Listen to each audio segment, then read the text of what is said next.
Na semana passada, na quinta-feira passada, nós iniciamos um estudo, uma série de estudos sobre o Espírito Santo, sobre a pessoa e obra do Espírito Santo.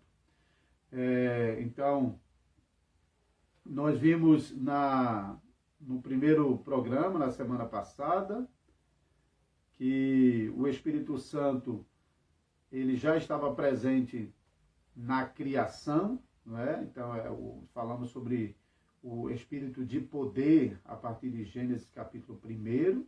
Então, nós vimos ali como o Espírito Santo agiu poderosamente, de modo pessoal, não simplesmente como uma força ativa de Deus, mas como a manifestação da presença de Deus criativa, trazendo à existência todas as coisas do nada. Vimos isso no programa passado, usando o Gênesis capítulo 1 particularmente. Então, no programa de hoje, nós vamos continuar falando sobre o Espírito Santo e a sua obra, e nós vamos falar um pouco mais sobre o Espírito Santo e a palavra. Nós sabemos que durante todo o tempo do Antigo Testamento, nós não lemos tanta coisa acerca do Espírito Santo como a gente vai ver no Novo Testamento, né? Mas isso não quer dizer que, então, o Espírito Santo não estava presente e atuante no Antigo Testamento. Também não significa que a Bíblia não revela o Espírito Santo no Antigo Testamento, de jeito nenhum. Embora Deus tenha reservado a dispensação do Novo Testamento para revelar de modo pleno a pessoa e a obra do Espírito Santo, como, aliás, ele também fez acerca do seu Filho, porque, embora o Filho estivesse presente já na era do Antigo Testamento, e também a Escritura mostra a presença do Filho no Antigo Testamento, em várias passagens, mas, igualmente ao Filho, Deus também reservou o tempo do Novo Testamento para que, então, o Novo Testamento pudesse revelar de forma plena, né, a pessoa e a obra do Espírito Santo, assim como a obra e Espírito do seu Filho. Então, podemos ver de passagens como 1 Pedro capítulo 1, versículo 10 e 11, que o Espírito Santo estava nos profetas do Antigo Testamento, quando os profetas do Antigo Testamento estavam profetizando em nome do Senhor. Também vimos de passagem, como 2 Pedro capítulo 1, versículo 21, que o Espírito Santo é quem estava inspirando os homens de Deus na revelação da vontade de Deus, tanto no Antigo como no Novo Testamento. Então, podemos realmente afirmar que o Espírito Santo não apenas estava atuante no Antigo Testamento, como nós temos testemunho da Escritura, que nos revela sobre a pessoa e a obra do Espírito Santo no Antigo Testamento. Para tratar mais especificamente sobre o tema do Espírito Santo ligado com a palavra, a gente vai abordar dois aspectos. Poderia falar sobre muito mais coisas, mas nessa ligação do Espírito Santo com a palavra, nós vamos falar dois aspectos. Provavelmente, nesse momento, a gente só vai ter condição de tratar esse primeiro aspecto, que é o Espírito Santo como o autor por trás dos autores humanos. Então, é o Espírito Santo que, por trás dos autores humanos, está inspirando os autores humanos a escrever a Escritura Sagrada. Então, nós veremos isso hoje, no programa de hoje. Se o tempo fluir, a gente pode prosseguir para o segundo ponto, que é o Espírito Santo usando a Escritura para aplicar a obra de salvação e de santificação na vida de pecadores crentes. Tá bom? Então, esses dois aspectos. O Espírito Santo trabalhando na vida de homens para revelar a vontade de Deus e registrar essa vontade, e, posteriormente, a obra do Espírito Santo usando essa palavra que foi revelada e escrita, usando essa palavra na vida de pecadores que estão se convertendo a Deus tanto na obra da conversão como na obra continuada de santificação. Então, tratando sobre esse primeiro aspecto, o Espírito Santo como o autor divino por trás dos autores humanos da Escritura. De fato, nós devemos afirmar, como cristãos, como quem crê que a Bíblia é a palavra de Deus. Eu tenho tratado nos estudos de quarta-feira na congregação sobre o problema dos liberais que têm negado a Escritura como palavra de Deus, os liberais clássicos e também os liberais religiosos que, muito embora ainda falam da Bíblia como palavra de Deus, no final das contas negam essa autoridade e a Bíblia como única regra de prática, né? Então, nós como cristãos afirmamos que o Espírito Santo é o autor, é o inspirador da Escritura, tanto do Antigo como do Novo Testamento. Então, existe uma ligação na palavra de Deus entre o Espírito Santo, nós vimos no estudo passado, o Espírito Santo como apresentado no Antigo Testamento na figura de um vento. Isso não significa que o Espírito Santo seja impessoal, que o Espírito Santo seja uma mera força, mas foi a maneira como Deus no Antigo Testamento se apresentou particularmente por meio do Espírito Santo. Então tem uma ligação realmente muito estreita entre o Espírito Santo e essa ação sobre pessoas a fim de revelar a vontade de Deus a essas pessoas. Nós começando pelo texto bem conhecido de 2 Timóteo capítulo 3, versículo 16, que é um texto que você conhece, um texto conhecido.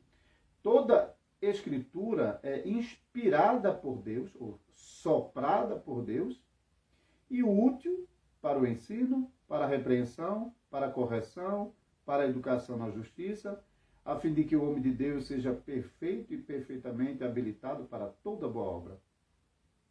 O apóstolo Paulo fala sobre o Espírito Santo soprando, inspirando os autores que estavam produzindo a escritura do Antigo Testamento. Então, essa ligação entre a pessoa do Espírito Santo e esse modo de atuação, de influência sobre os autores humanos, que é descrito em termos de soprar, porque em se tratando de espírito, de vento, de sopro, então a sua atuação sobre as pessoas é descrito em termos de um soprar.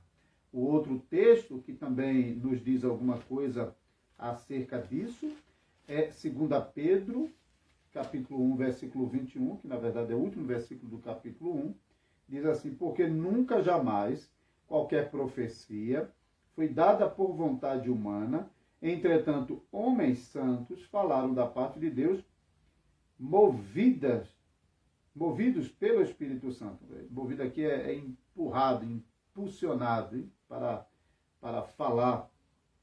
E esse empurrão é o vento do Espírito que nós vimos também no programa passado, que é o Espírito poderoso, né, dominador.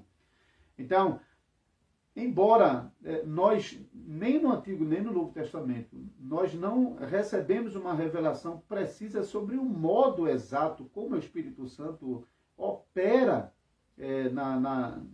nas pessoas, para que as pessoas possam obter o conhecimento, a revelação da vontade de Deus e posteriormente registrá-la. Mas, por exemplo, Jesus, quando estava escrevendo, conversando com Nicodemos, e nós temos isso no Evangelho de João, no capítulo 3, no versículo 8, Jesus compara a ação do Espírito Santo no coração de uma pessoa como a ação de um vento que você não pode descrever com precisão, como as coisas estão acontecendo. Você percebe os efeitos, mas não exatamente como tudo está acontecendo. E Eclesiastes, capítulo 11, versículo 5, também fala que ninguém conhece o curso, né, de como o vento está seguindo. Então, não conhecemos precisamente como é que o Espírito Santo está fazendo isso. Mas nós aprendemos a palavra de Deus, que é a obra do Espírito Santo, soprar sobre aqueles que, debaixo da sua inspiração, estão sendo usados para produzir a revelação tanto do Antigo como do Novo Testamento. E ainda dentro desse aspecto da atividade do Espírito Santo para a produção da Escritura, isso tanto para o Antigo como do Novo Testamento, nós ainda podemos diferenciar aqui esses dois aspectos, que o primeiro aspecto é o ato de Deus revelar a sua vontade ao homem. E o outro aspecto é Deus preservar esse conhecimento da vontade de Deus na geração seguinte e nas futuras gerações, como isso é feito. Então, era o Espírito Santo que, desde o princípio, estava agindo para revelar a vontade de Deus ao homem. Então, nós lemos em várias passagens do Antigo Testamento sobre Deus se revelando por meio do Espírito Santo, que estava dando sonhos, que estava dando visões. Nós lemos, por exemplo, em Números capítulo 12, os versículos 6 a 8, Deus falando sobre o modo como ele estava revelando a sua vontade aos profetas por meio de sonhos e visões, diferentemente de Moisés, a que ele falava pessoalmente. Então isso fala sobre a revelação, sobre a aparição de Deus. Deus tanto apareceu a Moisés, como também apareceu a outros personagens no Antigo Testamento. Lembramos particularmente daquela passagem que Deus apareceu a Abraão, em Gênesis capítulo 18 e 19, né? Capítulo 18 precisamente, onde Deus tem aquela conversa com Abraão, Deus e os dois anjos, e inclusive revelando a Abraão o que ele faria com a cidade de Sodoma e Gomorra e as demais cidades das Campinas.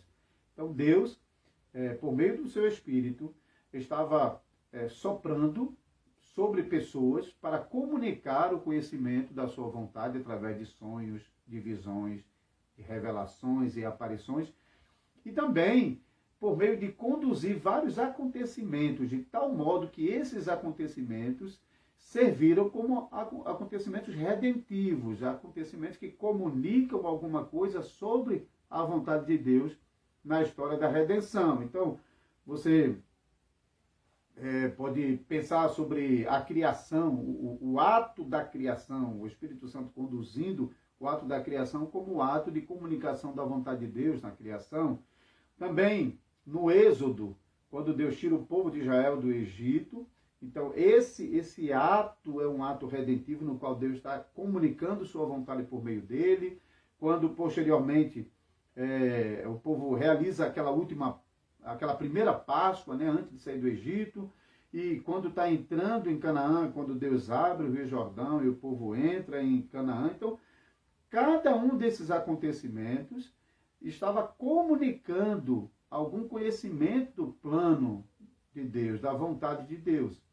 E o Espírito Santo estava conduzindo esses acontecimentos de modo que cada detalhe desses acontecimentos comunicasse parte da revelação de Deus que era necessário para nós, para o nosso conhecimento. Então, Deus comunica, Deus revela a sua vontade. Agora, também era o Espírito Santo que agia sobre os homens para garantir que esse conhecimento de Deus, esse conhecimento da vontade de Deus fosse preservado nas gerações seguintes. Então, Deus não apenas se revelou, Deus não apenas manifestou o seu conhecimento, mostrou qual era a sua vontade nesses acontecimentos e por meio de visões, de sonhos, de revelações, de aparições, mas Deus, por meio do Espírito Santo, também estava atuando, trabalhando para que esse conhecimento fosse preservado na geração seguinte e assim nas gerações sucessivas.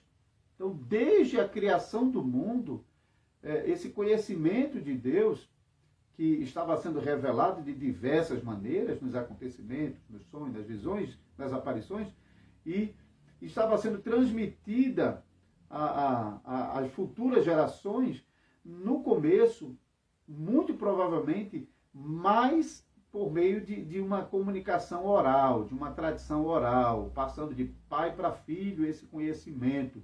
E, posteriormente, também por meio de escritos, de registros. E veja que é muito importante realmente pensar sobre o papel do Espírito Santo na comunicação da verdade de Deus, da verdade dos fatos, da verdade do conhecimento revelado através dos profetas, mas também a providência de Deus, por meio do Espírito Santo, em preservar a verdade desse conhecimento que foi comunicado ao seu povo por meio dos acontecimentos, dos sonhos, das visões, das revelações. Então o Espírito Santo estava lá atuando sobre os homens, sobre os agentes humanos, para garantir que esse conhecimento fosse preservado intacto até a futura geração. Se não fosse assim, você não teria um conhecimento de Deus acerca de fatos antigos que fosse preservado na futura geração. Tudo ia se corromper. Inclusive, há um ponto importante aqui, que é aceito pela grande maioria dos teólogos cristãos e reformados, particularmente, que esse conhecimento de Deus, ao longo das centenas de anos desde Adão, e que em boa medida foi comunicado de geração em geração de maneira oral, embora também de maneira escrita, mas então as duas modalidades estavam em ação, Deus preservou a verdade do conhecimento de Deus acerca da criação e de todas as outras coisas por meio da semente santa de Sete, o descendente de Noé, de Sem, melhor dizendo, descendente de Sem, descendente de Noé, de cuja descendência procede Abraão e também Moisés. Então, esse conhecimento de Deus, acerca de Deus, o conhecimento que foi comunicado por Deus de diversas maneiras, debaixo da inspiração do Espírito Santo, também foi preservada pelo Espírito Santo nas gerações seguintes, até o tempo de Moisés.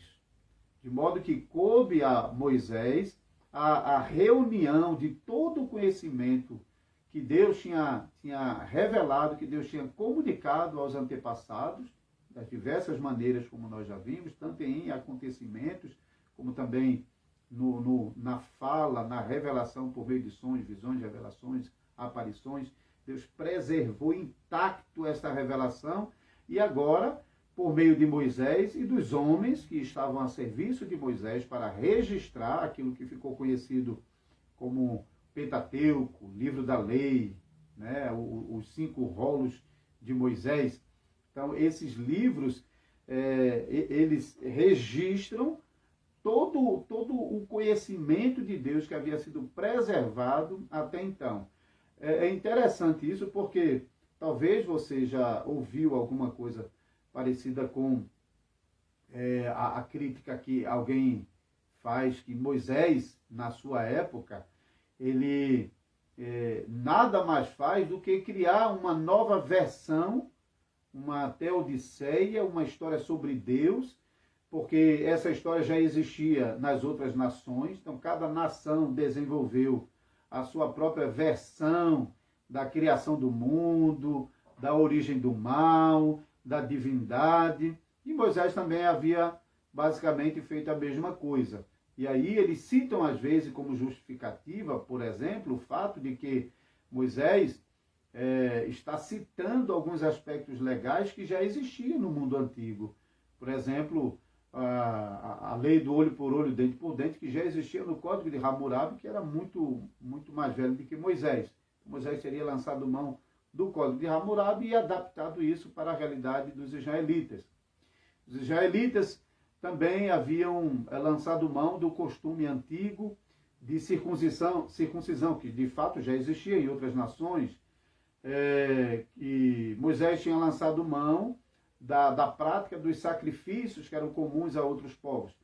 Então veja, essa acusação é de que Moisés não está fazendo nada mais do que simplesmente copiar coisas das nações conhecidas em redor do povo israelita e assim criar a sua própria versão de religião, de divindade e de história.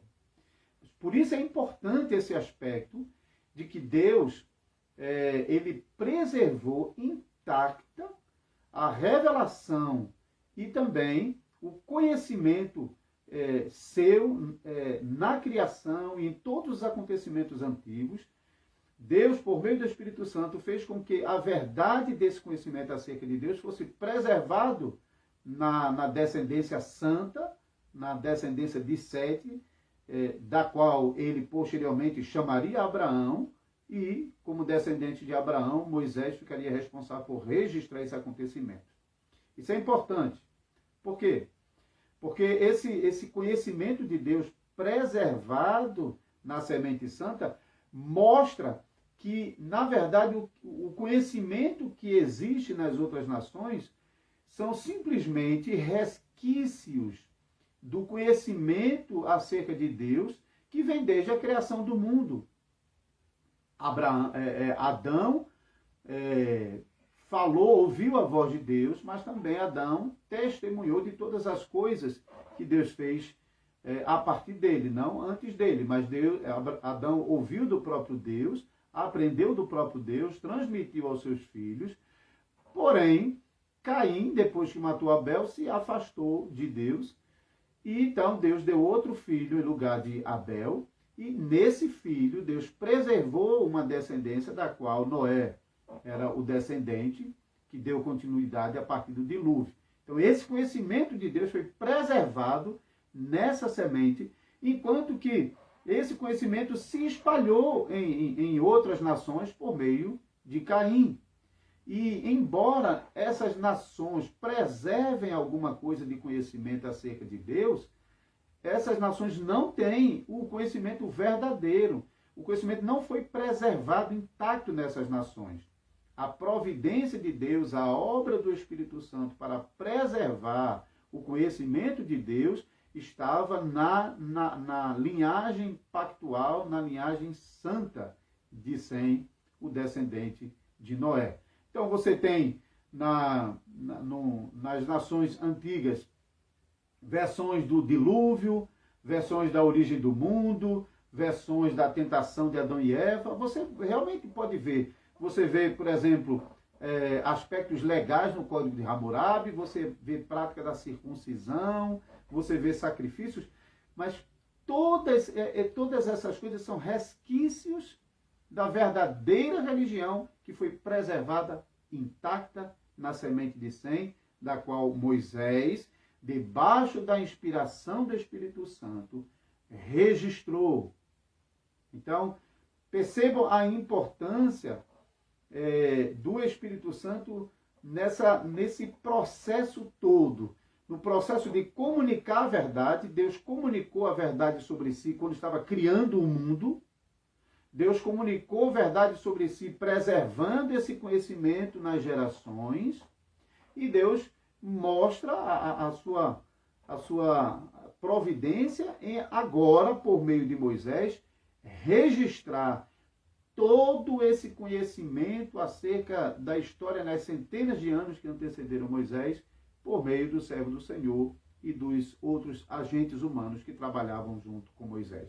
É possível que, e é bem provável que Moisés tenha lançado mão de muita literatura que dentro da linhagem de Sete foi preservada intacta, como também Moisés recebeu diretamente do Senhor revelação sobre muitas coisas. Deus apareceu a Moisés no monte e deu, por exemplo, toda a planta do tabernáculo.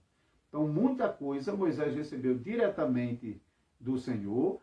Outras coisas Moisés escreveu a partir do seu próprio testemunho. Ele foi testemunha daquilo que viu. Quando Deus apareceu a ele no Sinai, foi para o Egito, tirou o povo do Egito, conduziu pelo deserto até as portas de Canaã, mas também ele pode ter recebido revelação de Deus acerca de acontecimentos anteriores, como também pode ter lançado mão de registros desses acontecimentos posteriores que preservavam a verdade de Deus, que havia sido comunicada às gerações anteriores, e agora tudo estava reunido nos 5 livros da lei, chamado Livros de Moisés o Pentateuco.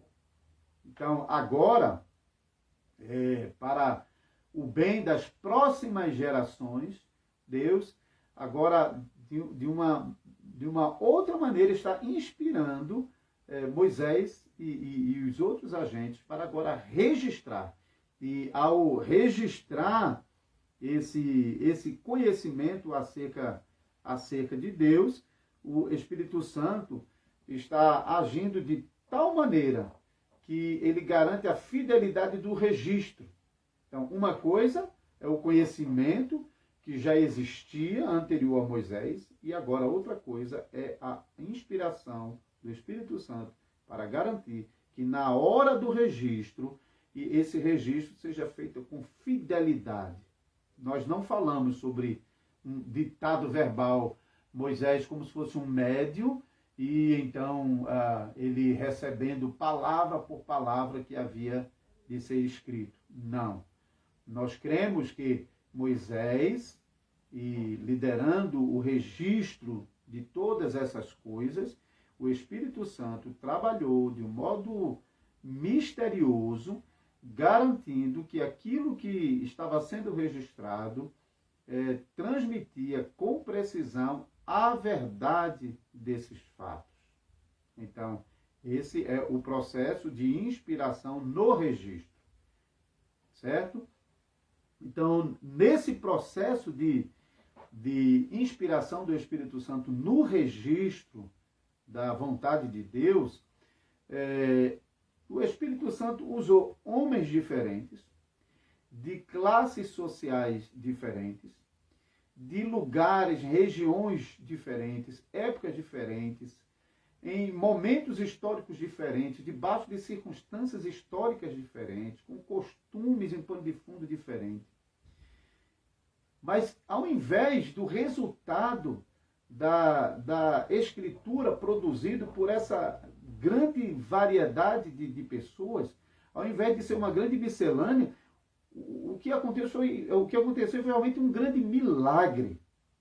Porque você tem inúmeras pessoas em diferentes épocas, sob diferentes circunstâncias, escrevendo de tal modo que esse produto resultante da escrituração dessas pessoas se combinava entre si de maneira precisa. E a gente vê também que o Espírito Santo não ignorou essas características, essas qualidades, essas habilidades de cada escritor.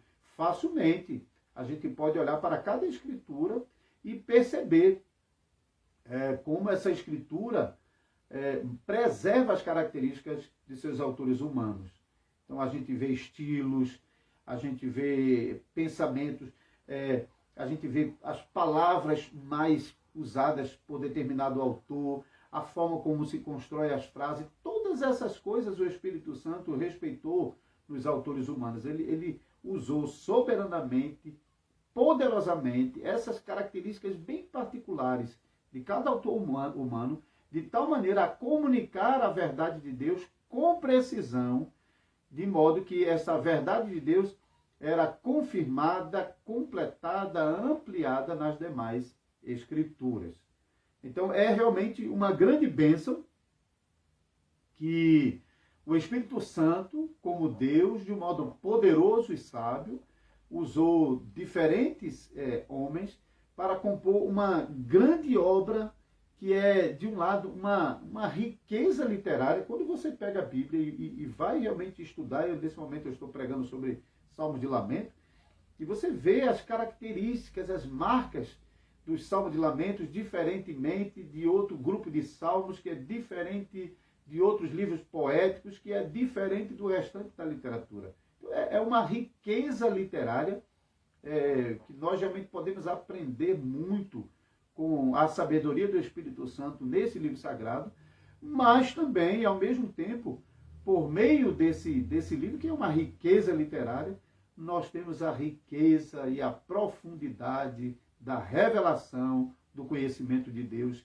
que de outra maneira não chegaria a nós, senão pela obra poderosa do Espírito Santo em revelar a Deus para os homens de preservar esse conhecimento intacto e fazer com que este conhecimento, com precisão de palavras, com precisão textual, ainda que não um ditado verbal, mas o Espírito Santo iluminou os autores sagrados de tal maneira que as palavras foram especialmente escolhidas e colocadas, cada autor humano sendo iluminado pelo Espírito Santo, escreveu com precisão cada sentença, comunicando cada aspecto do conhecimento e da verdade de Deus. É realmente uma coisa extraordinária e maravilhosa quando nós estamos lidando com esse conhecimento da glória de Deus. Então, em conclusão, queridos irmãos, e a gente de fato vai deixar para tratar sobre como o Espírito Santo usa esse conhecimento na conversão de pecadores, na santificação de pecadores crentes, vamos deixar porque não teria realmente nenhuma condição de nós avançarmos para mais esse tópico agora não. Então, o programa de hoje fica com esse aspecto do Espírito Santo com a palavra, e o Espírito Santo e a palavra, comunicando, revelando a Deus, preservando esse conhecimento e registrando esse conhecimento naquilo que hoje nós temos como Sagrada Escritura. Então, em conclusão, o Espírito Santo, como a manifestação de Deus nesse mundo em forma do vento, ele sopra, ele inspira, ele comunica, ele revela a verdade de Deus. Então, ele faz isso por meio dos acontecimentos, guiando os acontecimentos, para que os acontecimentos possam comunicar verdade sobre Deus, mas também o Espírito Santo comunicou verdade sobre Deus, manifestando-se em sonhos, em visões, em revelações, em aparições. Também o Espírito Santo preservou esse conhecimento de Deus ao longo das gerações, tanto pela tradição oral, num tempo mais remoto, mas também por registros que depois foi organizado nos 5 livros de Moisés. E também esse mesmo processo de preservação e escrituração nós temos também depois nos registros do Novo Testamento. Basicamente, o mesmo processo, a gente tem diferenças bem importantes do ponto de vista da transmissão dos registros. Então, depois que esses registros foram efetivados, o Espírito Santo inspirou os apóstolos do Novo Testamento e outros escritores para registrar essa revelação. Então, como esses registros permaneceram numa época em que o material não podia ser preservado por tanto tempo assim, tinha que ser recopiado, copiado. Então, isso é um outro aspecto que vai ficar para outro momento. Mas, então, tanto no Antigo como no Novo Testamento, o Espírito Santo registrou. Então, esse registro original, que às vezes é chamado de autógrafos, eles foram inspirados por Deus. Isso é diferente de falar das cópias que foram produzidas posteriormente. Isso é outro assunto. Mas quando nós falamos sobre a inspiração da Escritura, nós falamos sobre aqueles autógrafos, aqueles originais, aquelas primeiras cópias que foram registradas. O que nós temos depois é um método meticuloso, cuidadoso, para garantir que a reprodução de cópias a partir desses originais pudesse preservar aquele conteúdo que estava na primeira produção. Tá bom?